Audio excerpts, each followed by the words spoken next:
Hello grandma TV స్వాగతం. అందరూ ఎలా ఉన్నారు? ఈరోజు నేను చెప్పే రెసిపీ అండి వెరైటీగా ఉంటుంది. పిల్లల నుంచి పెద్దవాళ్ళకు ఇష్టపడతారు.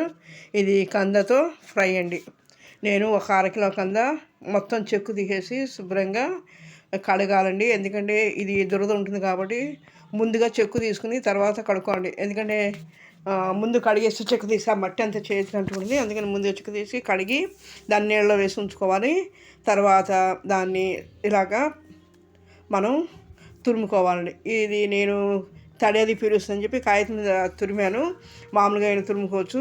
తురుముకుని దాన్ని రెడీ చేసుకోవాలి. దీనికి కావాల్సింది ఒక 2 పచ్చిమిరపకాయలు తీసుకోండి. కారాన్ని బట్టి తినేమడితే ఇంకో 2 వేసుకోవచ్చు అండి. చిన్నపిల్లవాళ్ళని అడిగితే కొద్ది తగ్గించి వేసుకోవాలి. అలాగే కరివేపాకు, ఒక గుప్పిడి కరివేపాకు, అలాగే ఒక బౌల్లో వేసుకుని తీసుకోండి. ఉప్పు, కారం. దీనికి కావాల్సింది సింపుల్గా అయిపోతుంది. కాకపోతే టేస్ట్ బాగుంది. పిల్లల నుంచి పెద్దవాళ్ళ వరకు ఇష్టపడతారు. ఇది ఎక్కువ ఫంక్షన్స్లో వేస్తుంటారండి. కాకపోతే ఇదేంటంటే కంద దురద స్వభావం ఉంటుంది కాబట్టి నేనేం చేశానంటే ఉడకబెట్టే. మామూలుగా అయితే వాళ్ళ ఫంక్షన్లో ఏం చేస్తానంటే డైరెక్ట్గా నూనెలో డీప్ ఫ్రై చేసేస్తారండి.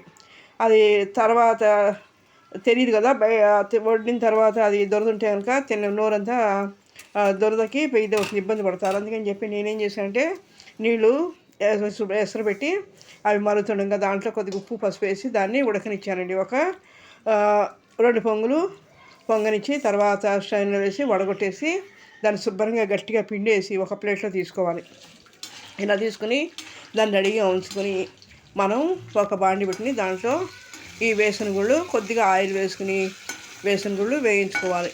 ఇది వేయించడం నువ్వు ఎక్కువ నూనె పెట్టడం వల్ల ఏంటంటే ఈ నూనె మళ్ళీ దేనికి వాడుకోవడానికి పనికిరాదు. ఎందుకంటే అది దురద స్వభావం ఉంది కాబట్టి కంద నేను కొద్దిగా నూనె వేస్తూ కొద్దిగా వేసి వేయించండి. కొద్దిగా ఒక 10 నిమిషాలు టైం పడుతుంది కానీ టేస్ట్ మటుకు చాలా బాగుంటుంది.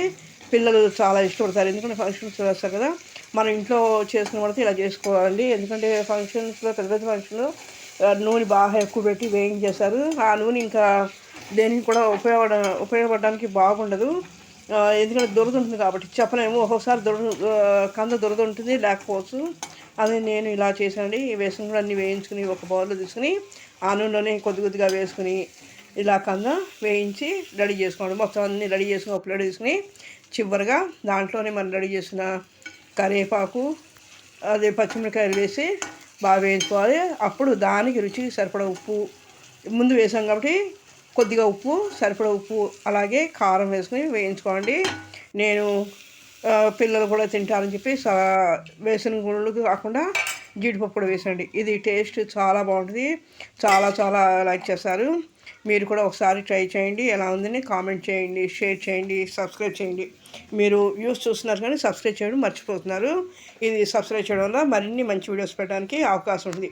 ఇవి రెగ్యులర్గా ఎందుకంటే పెట్టేది బ్యాచిలర్స్కి, అలాగే జాబ్ హోల్డర్స్కి, అలాగే కొత్తగా నేర్చుకున్న వాళ్ళకి ఈ రెసిపీస్ చాలా ఉపయోగపడుతాయండి. చాలా సింపుల్గా ఈజీగా అయిపోయే రెసిపీ అండి. ఇది చూసారు కదా, ఇలా చేస్తే పిల్లల నుంచి పిల్లలు బాగా లైక్ చేస్తారు. ఎందుకంటే ఫ్రైగా ఉంటుంది, చాలా బాగుంటుంది. ఒకసారి చేసి మళ్ళీ చేయండి. ఓకే, థ్యాంక్ యూ అండి.